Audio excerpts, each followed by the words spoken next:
conocido. Ha sido presidente de la Asociación Americana de Diabetes el año 2022. Es miembro del Colegio Americano de Médicos, es miembro del colegio, de la Asociación Americana de Diabetes. Ha publicado diversos artículos de investigación, capítulos de libros. Se dedica mucho a lo que es la evaluación en las implicancias, en la disfunción de célula beta, especialmente en los pacientes en poblaciones minoritarias. Se dedica bastante también a lo que es evaluar prevención de riesgo de complicaciones en diabetes mellitus, tanto agudas como crónicas. Así como también, como nos hizo su ponencia bastante ilustrativa el día de ayer, sobre atención del paciente diabético en el ámbito hospitalario. El día de hoy ya me complazco en poder presentar fármacos que ya conocemos un poco, tal vez no utilizamos en el día a día por distintas circunstancias, tal vez accesibilidad, tal vez costo, pero que vemos que son, no diría el futuro, sino en realidad el presente en los pacientes con diabetes mellitus y también en otras patologías como en la obesidad, que lo hemos estado viendo hasta el momento. Entonces, sin más preámbulo, digamos, ¿qué fármaco debe ser primero? ¿Por qué familia me voy a inclinar? ¿El análogo de receptor de péptido similar al glucagón tipo 1 o el inhibidor de SGLT2? Muchas gracias. Mira, gracias, Jorge. En los congresos de medicina, en los últimos años, hay una atención acerca de estos fármacos, SGLT2 y GLP-1. Y últimamente, quien haya ido al ADA, todo era de obesidad. De aquí ustedes oyeron ayer a Helen Manrique que hablaba de todos los beneficios de los GLP-1. Y hoy día Francis dio una conferencia excelente acerca del cardio metabólico, ¿no, verdad? Entonces, yo veo pacientes, nosotros vemos más o menos 80, 100 pacientes al día en la clínica y usamos GLP-1 todos los días, varias veces al día. Y también uso SGLT2. Entonces la pregunta que yo me he hecho en los últimos meses es, bueno, ¿y cuándo yo debo usar uno? ¿Cuándo yo debo usar el otro? Y tengo entendido que ustedes van a tener la semaglutida y la tirzepatida muy pronto aquí. Entonces, ¿debemos ya meter todo el mundo en esto? ¿O todavía debemos continuar los LT2? Entonces, en los siguientes 25 minutos yo voy a poner mi pensamiento acerca de lo que creo yo a dónde deben y están indicados. Entonces, la Asociación Americana de Diabetes, estoy seguro que todos hemos visto estas diapositivas, ¿no es verdad? Nos dicen que lo primero que hay que hacer es mirar el riesgo cardiometabólico. Y también hay que ver el control glucémico, que es importante, y el peso. Y si ustedes ven aquí, para enfermedad cardiovascular, SGLT2, GLP-1.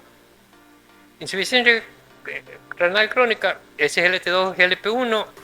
Peso, GLP-1. O sea, en todos lados están los dos.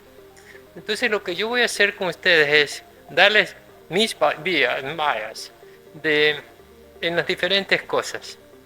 Y primero vamos a hablar de control glucémico. Vamos a hablar de enfermedad cardiovascular, el peso, quién está indicado para insuficiencia renal, quién está indicado para el hígado graso, mortalidad, apnea. Y no voy a hablar de enfermedad cerebrovascular, pero gracias a Dios Francis ya lo dio la vez anterior, que son estudios iniciales en demencia, en Parkinson y otro tipo de enfermedades neurológicas. Entonces, comencemos con reducción de hemoglobina 1C con el control glucémico. A la mano izquierda está SGLT2, a la mano derecha es GLP-1. Entonces, si tú preguntas, ¿cuál es mejor? No hay ninguna duda.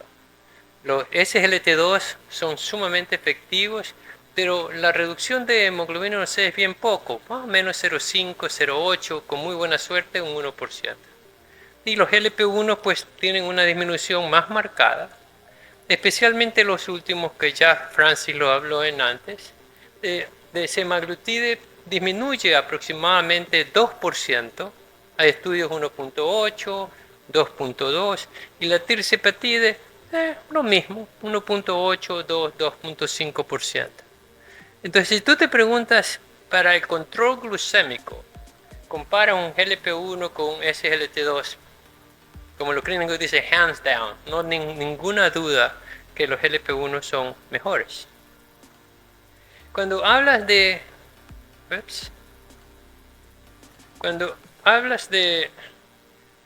control de peso corporal, SGLT2 cuando salieron al mercado hace 15 años, ¿verdad? Era fantástico, era un medicamento que bajaba el azúcar, no producía hipoglicemia y producía pérdida de peso. Pero la pérdida de peso que produce es de 1 a 3 kilos y la mayoría de los pacientes no pierde peso. Y con buena suerte tú puedes perder un par de kilos. En cambio, los GLP-1 pues indudablemente han sido mucho mejores. El liraglutide produce más o menos un 4%. Entonces, una persona de 100 kilos pierde 4 kilos. Y con 3 miligramos puede perder hasta 8 kilos. Pero los estudios recientes, como ayer habló Heller y hoy día se habló acerca de cardiometabólicos, tienen una reducción de peso de aproximadamente del 10 al 15% en las personas con diabetes. En las personas sin diabetes es mucho mayor. Nosotros sabemos que los pacientes con diabetes son resistentes en parte a la acción de pérdida de peso de los GLP-1 comparados con los no diabéticos. En una persona sin diabetes tú puedes esperar hasta un 20% y tal vez 25% con la tirzepatide. Entonces, si tú te preguntas para control de peso, GLP-1, SGLT2, hands down, GLP-1 es mucho mejor. Entonces, ¿qué acerca de, y aquí viene la parte interesante, ¿no es verdad? Enfermedad cardiovascular. Yo estoy seguro que muchos de ustedes, o a lo mejor estuvieron años atrás, 6 años atrás, 8 años atrás, cuando estabas en Europa se presentó el Emparec, la empaglifloxina, que ya es genérico, ahora aquí ustedes lo van a tener en el cuadro básico nacional, y que disminuye la posibilidad de infarto del miocardio y muerte cardiovascular y infarto cerebral en las personas que tienen alto riesgo de enfermedad cardiovascular. ¿Quiénes eran esas personas? Hipertensos, mayores de 55 años, hiperlipidemios, gordos, pobremente controlados. También salieron los estudios con la cana y con la DAPA. Y ahora sabemos que si tú usas un SGLT2, un inhibidor, tienes una disminución en todos estos efectos de aproximadamente 14%. Entonces, yo tengo un paciente en mi oficina que tiene alto riesgo cardiovascular y ya tiene 60 años de edad, tiene diabetes, tiene 5 o 10 años, que debo utilizar un SGLT2 para disminuir lo que se llama el MACE, el Major Adverse Cardiovascular Event, eventos cardiovasculares mayores, y tú tienes 15% de reducción de muerte cardiovascular, dando una tabletita al día. Entonces, ¿son los GLP-1 mejor que SGLT2? Bueno, hay estudios, múltiples estudios, ¿no es verdad? El liraglutide, en el estudio que se llama el LEADER, hay otros con semaglutide que se habló antes, el doctor Ruiz ya lo presentó, la albiglutide, y todos demuestran que efectivamente disminuye el riesgo cardiovascular en un 14%. Aquí tú ves que los resultados en MACE, y es un efecto de clase, ¿no es verdad? Todos estos actualmente tienen una disminución de MACE de aproximadamente un 14%. Entonces, si ustedes se acuerdan, SGLT2 tenía 14%. SGLT2, GLP-1, 14%. No hay diferencia en disminución de muerte cardiovascular. No hay diferencia en eventos adversos cardiovasculares mayores. Entonces, si tú te preguntas, ¿debo de usar este o el otro? Al que a usted más le convenga. ¿Qué acerca de insuficiencia cardíaca? Y ya vimos que el doctor Ruiz habló de insuficiencia cardíaca y hay algunos estudios, pero lo que más hay estudios con SGLT2. Y los SGLT2 como grupo, no importa cuál tú usas, el EMPA, el DAPA, la CANA, todos disminuye la readmisión al hospital por insuficiencia cardíaca en un 30 a 40%. Y si tienes un paciente que tiene baja eyección, no solamente que disminuyes la readmisión o la frecuencia de insuficiencia cardíaca, pero disminuyes la muerte en aproximadamente 20%. Una tableta al día. Y no importa si tienes diabetes o no diabetes, como hablábamos el día en la mañana en insuficiencia renal, los GLT2 han sido demostrados que disminuye la mortalidad en insuficiencia cardíaca y la readmisión independientemente si tienes diabetes o no. Y ahora todos los cardiólogos pues están utilizando un SGLT2, es uno de los 4 pilares, ¿verdad? Ahora, con los inhibidores de los mineralocorticoides, los ECA, los diuréticos, los beta bloqueantes. Entonces, disminuye la mortalidad, disminuye la readmisión. ¿Qué acerca de los GLP-1? Bueno, hay datos de insuficiencia cardíaca, no tantos en pacientes con diabetes, pero sí mejora la calidad de vida. El paciente camina más y tal vez hay algo de disminución de la readmisión al hospital.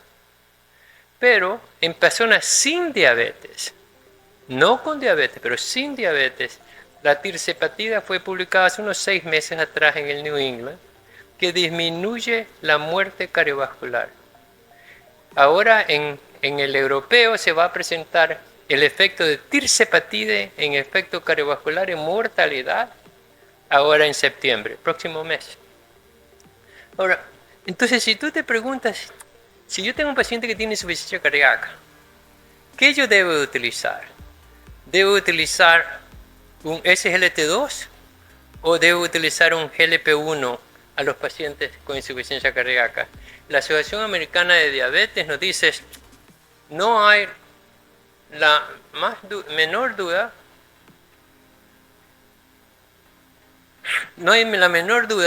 de que SGLT2 todavía tiene un efecto mayor protector.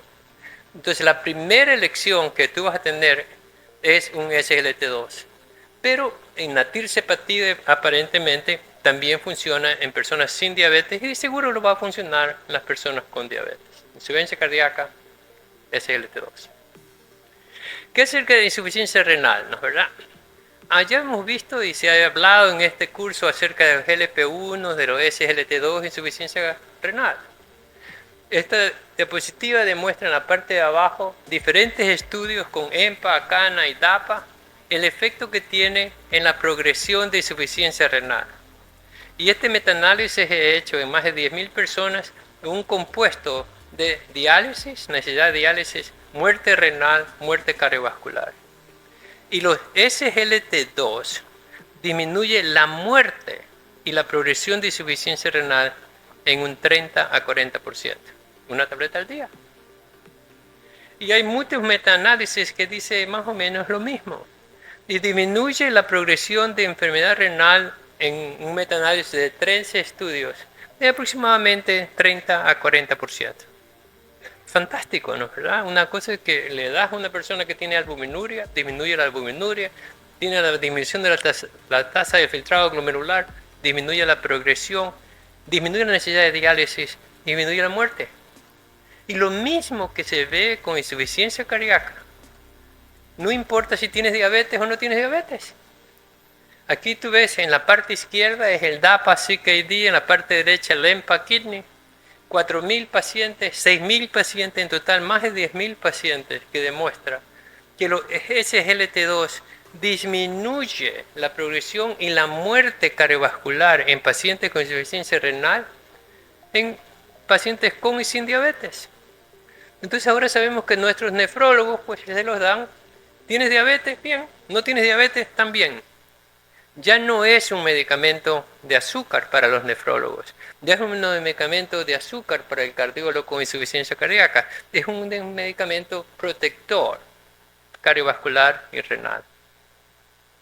Entonces, bueno, ¿qué ahora del GLP-1 con insuficiencia renal? Entonces, hay varios estudios que sí nos han demostrado que hay una disminución de la progresión de insuficiencia renal, disminuye la albuminuria.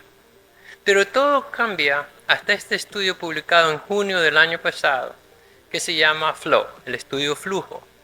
Es un estudio de 3.500 pacientes que ya tenían enfermedad renal y alto riesgo de enfermedad cardiovascular y los randomizaron a 1 miligramo de sema o placebo. Y lo que ven es un compuesto de enfermedad cardiovascular y progresión renal. Y la utilización de la sema, 1 miligramo, disminuyó la muerte cardiovascular en pacientes que ya tienen enfermedad renal en un 25%. Entonces, si te acuerdas, SGLT2 era 30, 40, 25%, pero ya en pacientes que son ya con insuficiencia renal. Entonces, ¿a dónde está la Asociación Americana de Diabetes? Y ahora estamos revisando hasta este mes, hasta el fin de este mes, lo que va a ser publicado en diciembre. Aunque yo no te puedo decir qué es lo que va a salir, no creo que vaya a cambiar mucho, pero sigue siendo, si tienes insuficiencia renal, posiblemente el uso de SGLT2 primera línea, porque se ha demostrado que disminuye la progresión y la muerte cardiovascular. Y lo que va a salir es que debemos de considerar la combinación de SGLT2 y GLP-1 en los pacientes que tienen insuficiencia renal, que mejoran. Entonces, como hablamos en la mañana, si tienes insuficiencia renal, siempre comienzas con presión arterial, lípidos, un ECA, SGLT2, tenemos finerenona como hablamos en la mañana, pero indudablemente SGLP1 tiene un efecto brillante, como lo demuestra el estudio FLOW. Entonces, si te preguntas, yo tengo un paciente que tiene proteinuria, tasa de filtración de 50. ¿Debo de usar un SGLT2 o un GLP-1? La Asociación Americana de Diabetes te dice SGLT2 primero y GLP-1 después, o combinación de los dos. Grasa hepática, se habló ya del síndrome cardiometabólico. Los SGLT2, este es un metaanálisis de diferentes estudios. Sí disminuye algo la grasa hepática. ¿Cuánto peso tú tienes que perder para que el hígado disminuya las grasas? Entre 5 y 10%. Una persona de 100 kilos, entre 5 y 10 kilos. Entonces, eso no se llega con SGLT2. Y Ken Cusi publica, yo sé que Ken ha estado aquí en Perú muchas veces, Ken Cusi publica un papel, los SGLT2 funciona para el hígado graso siempre y cuando pierdas peso. Y si no pierdes peso, no te hace nada. Pero los GLP-1 pues indudablemente tiene un factor increíble, ¿no es verdad? Como hablaba el doctor Ruiz ahora temprano. Disminuye la grasa.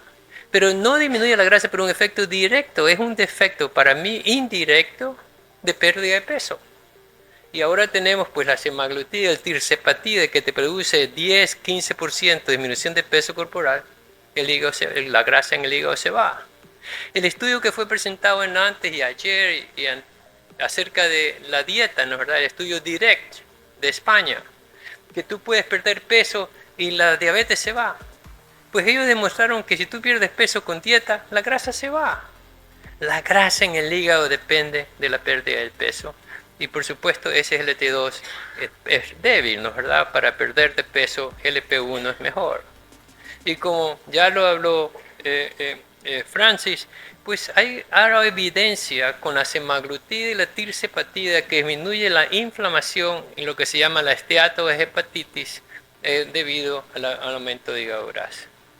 Entonces, si tú te preguntas, yo tengo un paciente que es gordo, tiene diabetes tipo 2, que sabes que un 70-80% va a tener aumento de concentración de grasa en el hígado, ¿qué debo yo utilizar? Un SGLT2, un GLP-1.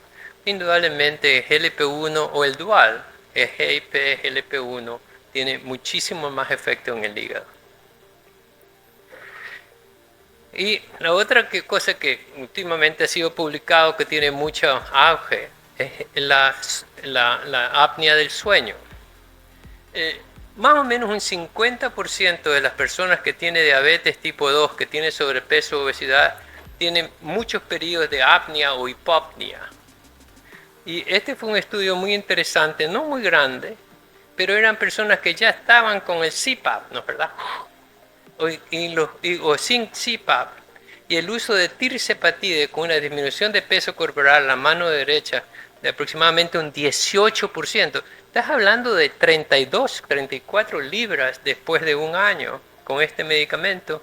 Pues la apnea de sueño mejora muchísimo más.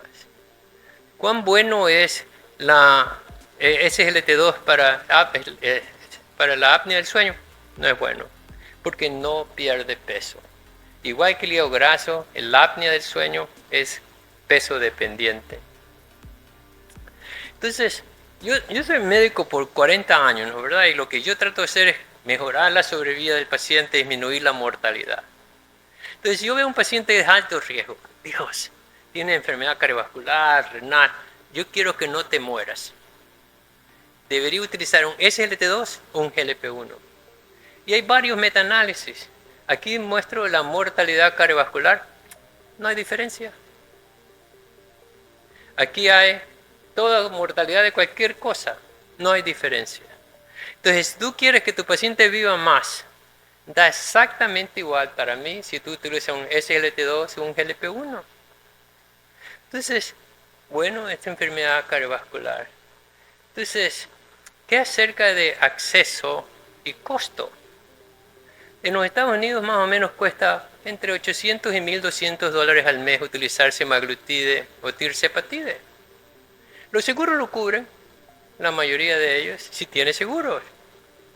En Europa hay mucha limitación del uso porque son por países, ¿no es verdad? Pero si tú los comparas con un SGLT2, pues sumamente barato, o no, mucho más barato, ¿no? ¿Verdad? Aproximadamente una décima parte o más barato que un GLP-1. Entonces, acceso, el GLP-1 por ustedes, recién lo van a comenzar a utilizar cuando ya nosotros lo hemos utilizado por sabrá Dios cuántos años atrás. Yo receto semaglutide, tirzepatide varias veces al día, pero también utilizo SGLT2 muchas veces al día. Y muchas veces combino los dos. Porque uno es que es exclusivo si estás con uno o con el otro. Entonces en esta tabla, para resumirles, antes de darles un batatazo al final acerca de los amantes de los LP1, es el control glucémico, pérdida de peso, indudablemente es LP1. En insuficiencia cardíaca congestiva, ese es LT2. Muerte cardiovascular, mortalidad general, a lo mismo. Insuficiencia renal y progresión, ese es el LT2 primero, aunque el GLP-1 también funciona. Hígado graso, apnea, no hay, todo lo que es peso dependiente, diabetes, posiblemente el GLP-1 tenga. Y el costo, indudablemente el GLP-1 es sumamente más. Entonces, esta diapositiva, y ya mismo termino, tengo todavía 3 minutos 52 segundos. Esta diapositiva dice acerca del peso, ¿no es verdad? Y esta diapositiva ahora es en todos lados del mundo. Yo viajo hartísimo, ¿verdad? Entonces, todo el mundo habla del peso, del cardio metabólico, la obesidad, y como ya debemos tener un GLP-1 en el agua. Todos los deberíamos inyectarnos, debido a que se va todo, ¿no es verdad? Hasta la demencia, dijo el doctor Ruiz. Entonces, el cerebro gordo se va, el hígado gordo se va. Entonces, ¿cuánto tú crees que... ¿Cuánto tú pierdes peso? Hay 3 medicamentos GLP-1 que pierden de peso. Aquí tú ves liraglutide. Funciona, ¿sí? El estudio Scale de 3 miligramos. La raya dice lo que pierde peso a la derecha y lo que no pierde peso a la izquierda. No todo el mundo pierde peso. Pero la mayoría pierde peso y lo que ves es que la mayoría pierde entre el 5 y el 10% del peso corporal. No es poca cosa.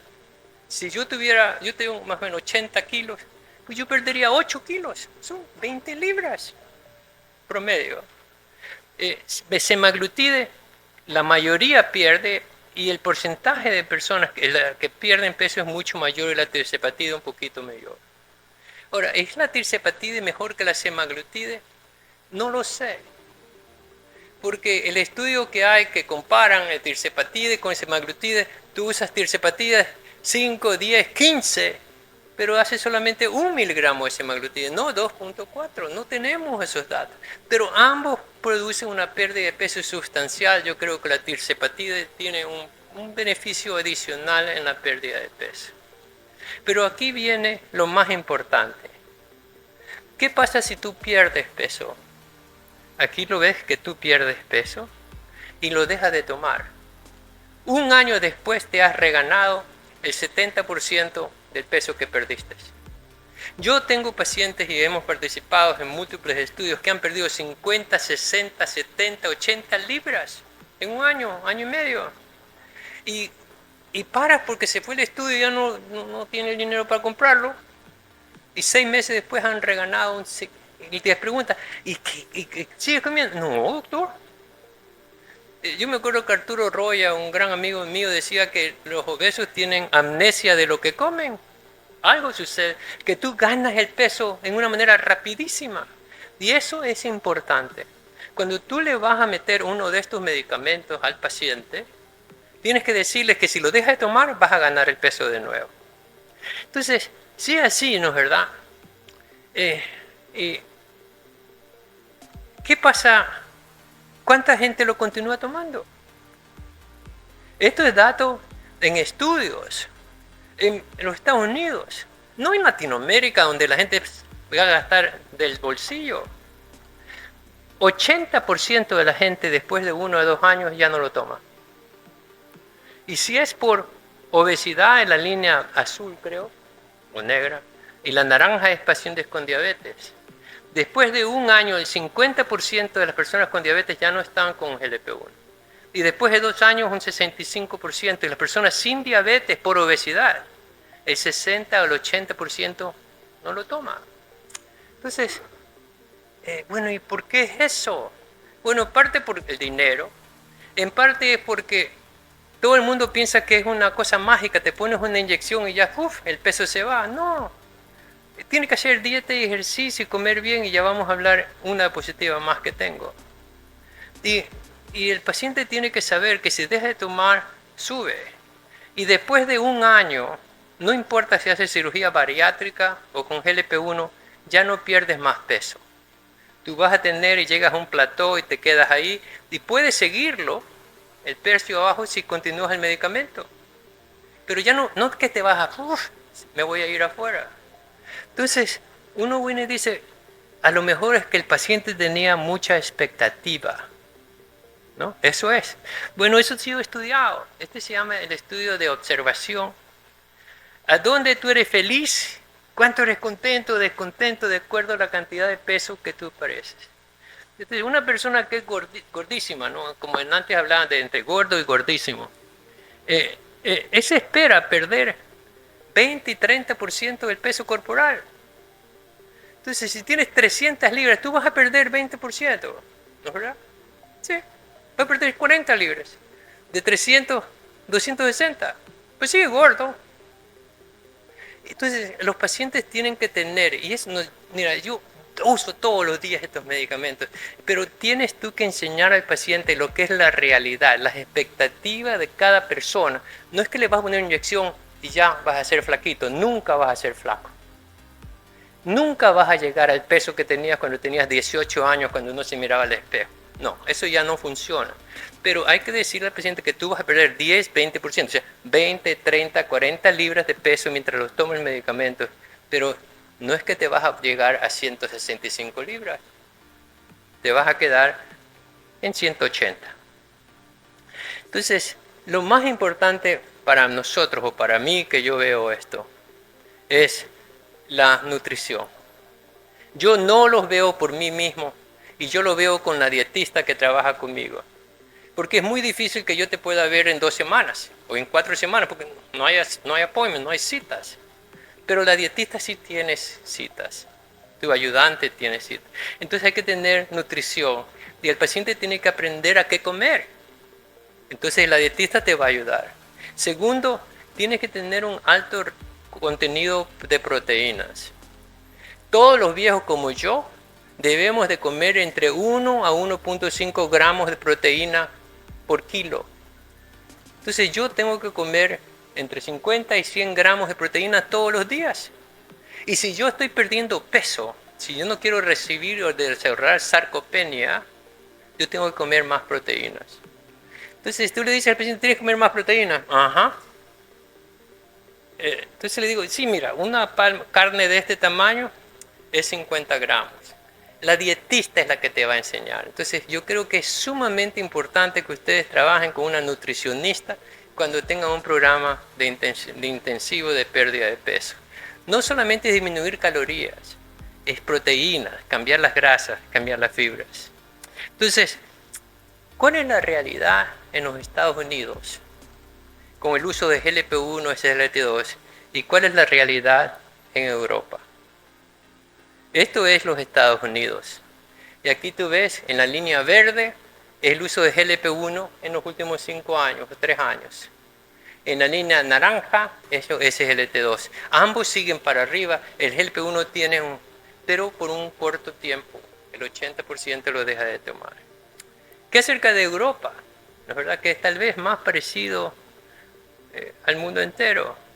Ese GLT2 disparado, el GLP-1 mucho menos. ¿Por qué? Porque hay restricciones de los diferentes gobiernos, para la utilización de ciertos medicamentos. Allá en Europa, el médico te prescribe, se va, te lo dan, ¿no? ¿Verdad? No tienes, sacas del bolsillo, es un programa de salud universal. En los Estados Unidos tienes que tener seguro, pero tenemos 35 millones sin seguros. Yo trabajo en un hospital de pobres y esos no tienen mucho dinero para comprar 200, 300, 400 dólares al mes. Entonces, la educación es sumamente importante. Entonces, quisiera terminar pasándoles una invitación a todos ustedes para que concurran al curso de la Asociación Latinoamericana de Diabetes. La Universidad de Emory ha trabajado con ALAD ahora por algunos años y tenemos programas de educación continuados. Actualmente tenemos un curso que es gratuito de ALAD y son 9 módulos, 36 conferencias y los damos con unas reuniones mensuales que yo espero que ustedes vayan donde ALAD, al website, o vayan a la Universidad de Emory o me mandas un correo y yo te pongo en contacto. Y ahí está el QR que no sé si funciona o no, es donde tú puedes registrarte para ir al Cusco. En septiembre 19 al 21, de miércoles a viernes o sábado por ahí, vamos a estar en el Cusco, donde vamos a tener profesores invitados de todos lados del mundo. Y espero yo verlos con ustedes y tomar algo cusqueño allá en Cusco. Aquí está mi correo. A muchas personas me mandaron correos y yo les mandé ya las conferencias. Y si no, mi secretaria se las envía la próxima semana. Yo les agradezco infinitamente a todos ustedes por haberme invitado. Y cada vez que yo vengo al Perú, pues es como venir a mi casa, ¿no es verdad? Porque realmente el cariño que es mutuo que nos tenemos. Y muchísimas gracias y espero regresar. Y espero verlos quiero verlos en el Cusco. Okay. Muchísimas gracias.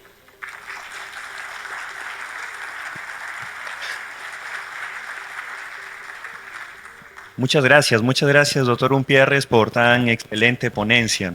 Y bueno, supongo que la verdad las preguntas son bastantes. Quisiera de repente yo poder empezar con una. Si, pues teóricamente tan bueno es el análogo de GLP-1, teóricamente, pero vemos que lamentablemente en la práctica lo más probable es que por motivos financieros se hace muy difícil poder continuarlo. No sabemos hasta cuándo tendremos que utilizarlo. Entonces la pregunta es, ¿hay estudios o hay un plan para poder trabajar la parte alimentaria del paciente una vez que se culmina el fármaco? ¿O cómo podemos irlo disminuyendo en dosis a lo largo del tiempo? En otras palabras, ¿cuáles los protocolos de mantenimiento del medicamento, ¿no es verdad? Suponte así. Primero, cuando va a un paciente, todo el mundo, doctor, ¿me puede dar Ozempic o Zyrbound? Porque lo han visto en la internet, cada 10 minutos en la televisión sale Ozempic. Entonces, yo lo comienzo y les digo las cosas como vamos a tratar, y el programa es de esta manera. Te digo, tienes que ver al dietista porque tienes que aprender a comer. y la dietista te va a seguir más frecuente que yo. Y yo te veo después de 2 meses o 3 meses o cuando se pueda. Entonces, y comienzo con 0.25 si es Ozempic o semaglutide, y subes a 0.5, subes a 1 miligramo, subes a 2 miligramos, subes 2.4. Si es para diabetes, puedes subir hasta 2 miligramos. Si es para obesidad, 2.4 miligramos. Y lo mismo con tirsepatide, puedes subir hasta 15 miligramos. Y comienzas a una dosis baja por el efecto gastrointestinal. Y tú le dices al paciente, vamos a comenzar bien bajito porque vas a tener náusea o vómitos. Y está visto en unos 30% de los pacientes tienen náusea, pero se va. Entonces la persona está nauseada, pero está perdiendo peso, te aguanta, ¿verdad? Y eso es lo que sucede en la mayoría de las veces. Y solamente un 10%, 15% no lo puede continuar. Entonces subes, y yo no subo hasta 2.4. Yo voy poco a poco. Hay mucha gente que a los 0.5 a 1 miligramo comienza a perder peso. Porque yo sí creo que para disminuir las ganas de fumar, las ganas de tomar. Entonces, esa gente que le gusta tomar el vinito en las noches, el traguito aquí, sí actúa muy bien. Y créeme que yo lo utilizo todo el tiempo y soy un fanático de ellos. Pero hay que educar al paciente. No es que tomas esto y ya. Entonces, y cuando ya llegas a un... ¿Qué haces si estás en 2.4? 2 miligramos de semaglutide. Entonces lo comienzas a disminuir la dosis y ves cuál es la dosis que mantiene el peso. Yo tengo pacientes que me dicen, mira doctor, yo ahora lo tomo cada 10 días en vez de cada semana o cada 2 semanas. O lo dejo de tomar y comienzo a tomar, eso está mal, ¿no? ¿Verdad? Siempre hay que mantener La vida media es de 5 días. O sea, el medicamento actúa por un mes, pero el efecto se va. Y si tú pierdes, dejas de tomarlo, la hemoglobina no se sube y el peso corporal sube. Entonces, créeme, a través de la Asociación Americana de Diabetes viajamos por todo el mundo y yo veo la euforia de la gente por estos medicamentos para perder peso. Pero no es la panacea, no es la panacea. Y SGLT2 tiene un valor importantísimo, el GLP-1 tiene un valor importantísimo, pero hay que tener un programa, hay que usar la nutricionista para que te ayude a tener éxito. Supongo que hay varias preguntas del público, doctor. Doctor Guillermo, muchas gracias por su presentación y gracias por siempre acompañarnos. Estos últimos años, quizás los GLP-1 han incrementado notablemente también por las redes sociales. ¿Ya? A veces el paciente dice, doctor, quiero que me dé esto. Pero, sin embargo, en los 5 continentes, el estudio Capsule demostró de que, sabiendo los médicos o los beneficios tanto de ese GLP-2 como GLP-1, los prescribía 18-22% aproximadamente. Ya. ¿Cuál es el problema? Y esto sucedió en Estados Unidos, Ya. Asia, Europa. Entonces, los cardiólogos, ¿no, verdad? Disminuyen la muerte cardiovascular. ¡Uf! Pero tú has visto un cardiólogo que le enseña a la gente a ponerse una inyección. Jamás. Ellos no lo usan.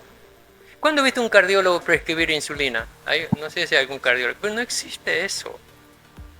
Entonces, o un nefrólogo, no lo hacen. Pero sí utilizan los SGLT2, una pastillita al día. Entonces, es la falta del sistema para ayudar al paciente. Entonces, yo tengo pacientes, por ejemplo, yo trabajo con 3 enfermeras, una educadora, una dietista en mi clínica, ¿no? ¿Verdad? 4 podiatras. Y yo les digo, pone un CGM, un mentiroso continuo glucosa y me voy al otro cuarto. Y ellas hacen todo. O enséñale al paciente a ponerse la inyección, la pluma. Entonces, pero eso no está a la mano del cardiólogo, del nefrólogo, entonces por eso es la baja utilización. Y la otra cosa es el costo. El costo. Y la otra cosa es que a todos nosotros nos gusta la vida fácil, ¿no es verdad? Una pastillita, una inyección. Entonces, el médico no lo hace, el endocrinólogo no enseña esta diapositiva. La utilización de ese GLP-1 en endocrinología es altísima, más del 50-60%. Porque tenemos ese sistema que nos ayuda a utilizar el medicamento. El monitoreo continuo de glucosa. En tipo 1 con endocrinólogos, el 80% está en monitoreos. Pero el médico general que ve un tipo 1 menos del 50% está en monitoreo. nuevamente es la falta del sistema que te ayude a tener los mejores resultados por usar estos medicamentos.